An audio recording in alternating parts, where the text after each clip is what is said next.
So நீங்கள் astrology பார்க்கறதுக்காக உங்களோட டேட்டாஸ் கொடுத்துருக்கீங்க. ஸோ அந்த டேட்டாஸ் படி பார்த்தோம்னா சூரியனோட ஆதிக்கத்தில் நீங்கள் பிறந்திருக்கீங்க. முழுக்க முழுக்க சூரியனோட ஆதிக்கம். சூரியனோட ஆதிக்கத்தில் வந்தாலும் உங்கள் டேட் ஆஃப் பர்த்தை டோட்டல் போட்டோம்னு சொன்னோம்னா அதில் வந்து சுக்கிரனோட அனுகிரகமும் வருது. அப்போ பிடிவாதம்ன்றது வாழ்க்கையில உங்ககிட்ட இருக்கும். ஸோ எந்த ஒரு விஷயத்தையும் முடிக்கிற வரைக்கும் தூக்கம் வராது. இதுதான் எண்கணிதப்படி. வாத்தியார்ன்றவர் மற்றவங்க ஏற்றி ஒரு ஏணி தான். அவர் எவ்வளோ தான் படித்தாலும் அந்த நாலேஜ் வந்து பிறருக்கு தான் ஷேர் பண்ணுவாங்க அந்த நிலை. ஸோ 5ன்றது உங்களுக்கு வந்து பாக்கியம். அது வந்து சந்திரன் வருது.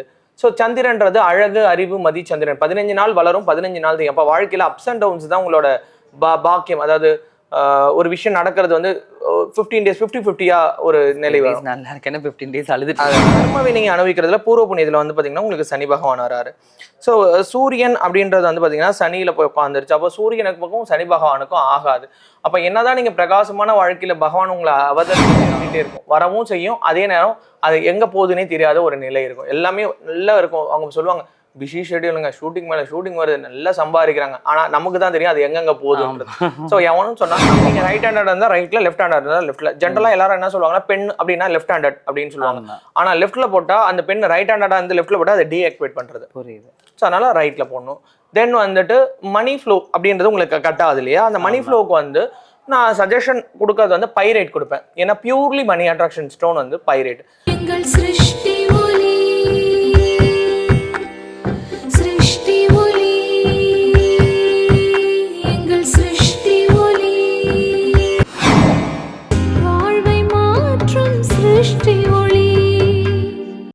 எல்லாருக்கும் வணக்கம். நம்ம சிருஷ்டி ஒளிக்கு வந்தாச்சு. நம்மளோட அஸ்ட்ராலஜர் சாய் பாலாஜி சாரை போய் பார்க்கலாம். வணக்கம் சார். வணக்கம் சார். எப்படி இருக்கீங்க? ரொம்ப நல்லா இருக்கேன். நீங்கள் எப்படி இருக்கீங்க? நல்லா இருக்கேன் சார். லைஃப்பில் நிறைய கஷ்டங்கள் இருக்குது. ஏன்னா ஸ்ரீவித்யா அக்கா வந்து நிறைய வாட்டி என்னை கூப்பிட்டுக்கிட்டே இருப்பாங்க, வாங்க வாங்கன்னு சொல்லிட்டு. இன்றைக்கி தான் வர்றதுக்கான அந்த கடவுளுடைய அனுகிரகம் கிடைச்சிது. எனக்கு எப்படி இருக்குன்றது பாருங்கள் சார். நேரம் காலம் கூடி வந்தாதான் ஒரு இடத்துக்கு நம்மளால காலை எடுத்து வைக்க முடியும். எல்லாராலையும் எல்லா நேரத்துலையும் எல்லா இடத்துக்கும் போயிட முடியாது. நம்ம கிளம்புவோம், அந்த இடத்துல இருக்கிறவங்க இல்லைன்னுவாங்க, இல்லை இன்னொரு நாள் பார்த்துக்கலான்னுவாங்க. இப்போ எடுத்துக்காட்டுக்கு ஒரு இடத்துல பணம் கேட்டிருப்போம், நாளைக்கு காலைல வந்துருங்க நான் கொடுத்துறேன் அப்படின்னுவாங்க. அதை நம்பி நம்ம இன்னொருத்தவங்க ஃபோன் பண்ணி நாளைக்கு காலையில் 11 மணிக்கெலாம் உங்கள் காசை நான் திருப்பி கொடுத்துறேன் அப்படின்னு சொல்லுவோம். காலையில் அவங்க வீட்டுக்கு போனோன்னா சார் இல்லைங்க வெளில போயிட்டேன், என்னது சார் இல்லை, இதை நம்பி இங்கே சொல்லிட்டேனே அப்படின்ற மாதிரி. ஸோ அந்த மாதிரி வாழ்க்கையில் அந்த இறைவன் நம்மளோட வாழ்க்கையை மாற்றணும்னு முடிவு பண்ணும்பொழுது தான் ஒரு குறிப்பிட்ட நபரையோ இல்லை குறிப்பிட்ட இடத்துக்கோ நம்ம போய் பார்த்து நம்மளோட வாழ்க்கையை மாற்ற முடியும். அந்த மாதிரி தான் சிருஷ்டி ஒளி அப்படின்றது ஒரு ஆன்மீக ஸ்தாபனம், ஒரு ஆன்மீக மெடிக்கல் ஷாப்னே சொல்லுவேன். ஸோ இங்கே கால் வைக்கணும்னா அந்த புவனேஸ்வரி விரும்பினா தான் கால் வைக்க முடியும். என்னதான் அக்கா சொன்னாலும், என்னதான் இன்னொருத்தவங்க சஜஸ்ட் பண்ணி நம்ம வந்தாலுமே இந்த இடத்துக்கு வர்றதுக்கு அவ விரும்பணும், அந்த அம்பாள் விரும்பணும். ஸோ அந்த மாதிரி விரும்பி தான் நீங்கள் வந்திருக்கீங்க. ஸோ நீங்கள் அஸ்ட்ராலஜி பார்க்கறதுக்காக உங்களோட டேட்டாஸ் கொடுத்துருக்கீங்க. ஸோ அந்த டேட்டாஸ் படி பார்த்தோம்னா சூரியனோட ஆதிக்கத்தில் நீங்கள் பிறந்திருக்கீங்க. முழுக்க முழுக்க சூரியனோட ஆதிக்கம். சூரியனோட ஆதிக்கத்தில் வந்தாலும் உங்கள் டேட் ஆஃப் பர்த்தை டோட்டல் போட்டோம்னு சொன்னோம்னா அதில் வந்து சுக்கிரனோட அனுகிரகமும் வருது. அப்போ பிடிவாதம்ன்றது வாழ்க்கையில உங்ககிட்ட இருக்கும். ஸோ எந்த ஒரு விஷயத்தையும் முடிக்கிற வரைக்கும் தூக்கம் வராது. இதுதான் எண்கணிதப்படி எடுக்கிறது. ப்ளஸ் வந்து உங்களோட இதில் வந்து சந்திரன் வராரு. சந்திரனோட இதில் வந்திருக்கீங்க. லக்னம் வந்து ரிஷப லக்னம். லக்னத்துக்கு 2ஆம் வீடு, அதாவது தனம், வாக்கு, குடும்பஸ்தானத்தில் கேது வரதுனால உங்களுக்கு சர்ப்பதோஷம் இருக்குது. ஸோ 2 அப்படின்றது தனம்னா பணம், வாக்கு சொல்கிற வாக்கு, குடும்பம். ஸோ உங்களுக்குன்னு ஒரு ஃபேமிலி பேக்ரவுண்ட் இல்லாத ஒரு சூழ்நிலையில் பாம்பு வந்து கட் பண்ணி விட்டுருது. ஸோ 4ன்றது அம்மா, தாய், மாமா, தண்ணி இருக்கிற வீடு, அதில் குரு இருக்குது. வாழ்க்கையில் மற்றவங்களை ஏற்றி வர ஏனியாக தான் அந்த வீட்டில் நீங்கள் இருப்பீங்களே தவிர்த்து உங்களுக்குன்னு ஒரு தன்மை இருக்குது, உங்களுக்குன்னு ஒரு சப்போர்ட் வேணும் அப்படின்னு யாரும் நினைக்க மாட்டாங்க. எதனால் அதை நினைக்க மாட்டாங்கன்னா வாத்தியார்ன்றவர் மற்றவங்க ஏற்றி வர ஏனி தான். அவர் எவ்வளோ தான் படித்தாலும் அந்த நாலேஜ் வந்து பிறருக்கு தான் ஷேர் பண்ணுவாங்க அந்த நிலை. ஸோ 5ன்றது உங்களுக்கு வந்து பாக்கியம். அது வந்து சந்திரன் வருது. ஸோ சந்திரன்றது அழகு, அறிவு, மதி, சந்திரன் 15 நாள் வளரும், 15 நாள் தான். அப்போ வாழ்க்கையில் அப்ஸ் அண்ட் டவுன்ஸ் தான் உங்களோட பாக்கியம். அதாவது ஒரு விஷயம் நடக்கிறது வந்து 15 days 50-50 ஒரு நிலை வரும். நல்லா இருக்கேன்னா 15 days அழுதுட்டு. ஸோ ரோகம் அப்படின்றது அசதி, அடிச்சு போட்ட மாதிரி இருக்காது, இன்னொரு நாள் பண்ணிக்கிடலாம் அப்படின்ற எண்ண அலைகள் இதெல்லாமே அதில் வரும். 7ல் வந்து உங்களுக்கு வந்து செவ்வாய் வரதுனால கடுமையான செவ்வாய் தோஷம் இருக்குது. ஸோ எவ்வளோ வருமானம் வந்தாலுமே உங்களை சுற்றி ஆள் இருந்தாலுமே அது வந்து நெகட்டிவாக தான் வீணாக போகுது அப்படின்ற வரும். அஷ்டமத்துல ராகு இருக்கு, அதனால ஆயுள் வந்து ரொம்ப இதுவா இருக்கும். ஸோ ஏதாவது ஒரு ரோகமோ இல்லை ஏதாவது ஒரு பிரச்சனையோ, எங்க பிரச்சனை இருந்தாலும் உங்க பேர் அடிபடுறதோ இந்த மாதிரி இருந்துகிட்டே இருக்கும். ஸோ கர்ம வினையை அனுபவிக்கிறதுல பூர்வ புண்ணியத்துல வந்து பாத்தீங்கன்னா உங்களுக்கு சனி பகவான் வராரு. ஸோ சூரியன் அப்படின்றது வந்து பாத்தீங்கன்னா சனியில போய் உட்காந்துருச்சு. அப்போ சூரியனுக்கு பக்கம் சனி பகவானுக்கும் ஆகாது. அப்ப என்னதான் நீங்க பிரகாசமான வாழ்க்கையில பகவான் உங்களை அவதரிச்சிருந்தாலும் அது மந்தமா போய் உட்காந்துருச்சு. அப்போ பிறந்தும் இருந்தும் இல்லாத நிலைக்கான ஒரு தன்மை ஏற்படுது. சந்திரன்றது பீக்ல இருக்கு, அதனால வாழ்க்கையில நிறைகளோட குறை மட்டும் தான் கண்ணுக்கு தெரியும். ஸோ ஒரு வாழை இலையை வச்சுட்டு எல்லாமே வச்சுட்டா எனக்கு ஊறுகாய் தானே பிடிக்கும், அந்த ஊறுகாய் மட்டும் இல்லைன்னு குழம்பிட்டே இருக்கிற ஒரு தன்மை இருக்கும். ஸோ புதன் அப்படின்றது உங்களுக்கு ஹையா இருக்கு, அதனால ரெண்டும் இப்படியும் வாழ முடியாது அப்படியும் வாழ முடியாத ஒரு தன்மையில உங்களோட வாழ்க்கை வந்து அமையுது. சுக்கிரன்றது சுகபோக வாழ்க்கையை கொடுக்கக்கூடியது. அந்த சுக்கிரன் வந்து உங்களுக்கு செவ்வாயில போய் உட்காந்து அது வந்து ஆறுல போய் உட்காந்துருச்சு. ஸோ செவ்வாயின்றது உங்களுக்கு சனி பகவான் இருக்கு. அப்போ உங்களோட சுகபோக வாழ்க்கை அதுவும் மந்த நிலையில் போயிடுது. ஏன்னா சனி பகவான்றது கர்மகாரகன். குருன்றது உங்களுக்கு வந்து சுக்கிரன், தேவகுருக்கும் அசுரகுருக்கும் ஆகாது. நீ கொடுக்குறேன் நான் கொடுக்குறேன் ரெண்டு பேரும் கொடுக்கவே மாட்டாங்க. ஸோ அதுக்கப்புறம் வந்து பார்த்தீங்கன்னா சனி பகவான் வந்து சூரியன்ல இருக்காரு, அதனால உங்களோட பேச்சுக்கு வந்து அங்கே மரியாதை இல்லாமல் சில இடங்கள்ல வீக் ஆயிடுது. லக்னம் வந்து செவ்வாயோடது, அதனால பிளட் ரிலேட்டட் ப்ராப்ளம் இல்லை பிளட்ல வந்து பார்த்தீங்கன்னா அலர்ஜிஸ் இந்த மாதிரி விஷயங்கள் வரும். ஸோ ராகு வந்து சுக்கிரன்ல, அதாவது உங்களோட வாழ்க்கையில நீங்க ஃபர்தரா மூவ் ஆகிறத தடுக்கிறது யாருன்னா ராகு தான். ஸோ இதுதான் உங்களோட பிரச்சனையா இருக்கு. கேது வந்து ராகுல போய் உட்காந்துருக்கு, அதனால எல்லாமே இருக்கும் ஆனா இல்லாத நிலையா மாற்றும், கிட்ட மட்டும் வரும் கட் ஆயிடும். நம்மளை வந்து பாத்தீங்கன்னா ஒரு நல்ல இது தாட்ல யாருமே அணுகாம கெட்ட தாட்ல வந்து நம்மளை இது பண்ணுவாங்க. இதுதான் அதோட தன்மை. பிடிவாதம் மட்டும் ஜாஸ்தியா இருக்கும் வாழ்க்கையில. ஸோ இதுல பாத்தீங்கன்னா தெரியும் மிதமான கடுமையான செவ்வாய் தோஷம், அதனால வந்து திருமணம் வந்து இதெல்லாம் இதுவாகுது. ஸோ ராகு வந்து அதாவது உங்களுக்கு வந்து பாத்தீங்கன்னா ராகு இதுல வந்து சந்திர திசையில பிறந்தவங்க நீங்க, செவ்வாய் திசை முடிஞ்சிருச்சு. ராகு திசை வந்து பாத்தீங்கன்னா 2000 வந்து 2008 பயங்கர டஃப். இப்போ வந்து பாத்தீங்கன்னா குரு திசை தான் போயிட்டு இருக்கு. இந்த குரு திசையில இப்போ அட் பிரசன்ட்ல வந்து உங்களுக்கு கேது புத்தி போயிட்டு இருக்கு. கேது புத்தி வந்து ஏப்ரலோட முடிஞ்சு இப்போ சுக்கிர புத்தி.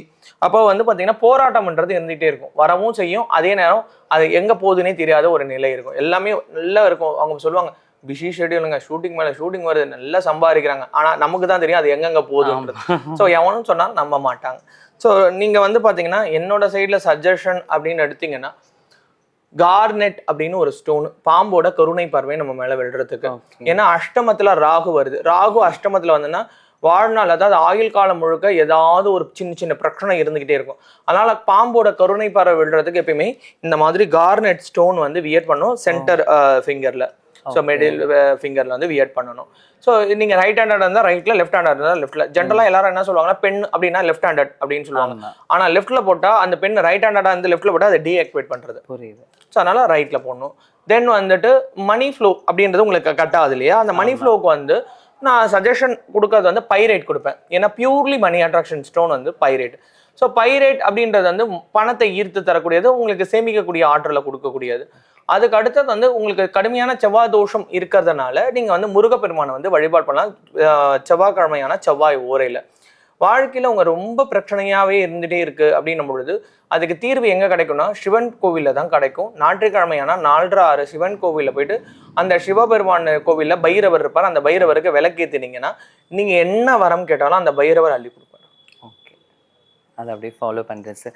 அப்ப இதுக்கான ஸ்பீஷியஸ் ஸ்டோன் இருக்கா சார்? ஸோ ஸ்டோன்ஸ் என்னும் பொழுது நான் சொன்னேன் இல்லைங்களா, இப்போ நான் உள்பட இந்த பைரேட் வந்து யூஸ் பண்ணியிருப்பேன். இது வந்து பியூர்லி மணி அட்ராக்ஷன் ஸ்டோன்.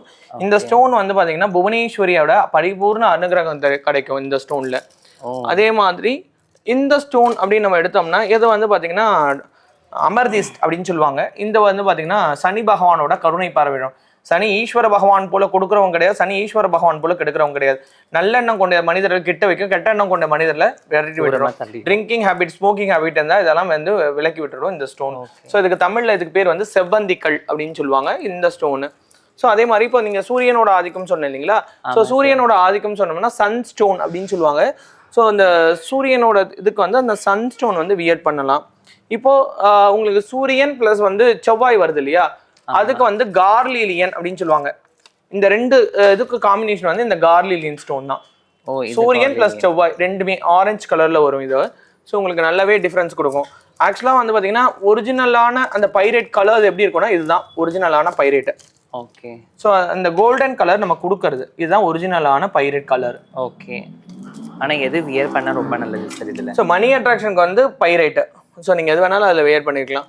இது வந்து அந்த நாகதோஷத்து அந்த நாகமுடைய அந்த நாகத்தோட இதுக்கு நான் சொல்றேன். இது வந்து பாத்தீங்கன்னா கனதாசா பாம்போட கருணை பார்வை வெல்றதுக்கு இந்த ஸ்டோனுக்கு பேர் வந்து கார்னெட்னு பேரு. ஸோ செய்வினையோட மோசமானது வந்து கன்ஜெஸ்ட். இந்த ஸ்டோனுக்கு பேர் ஈவலைன் பேரு.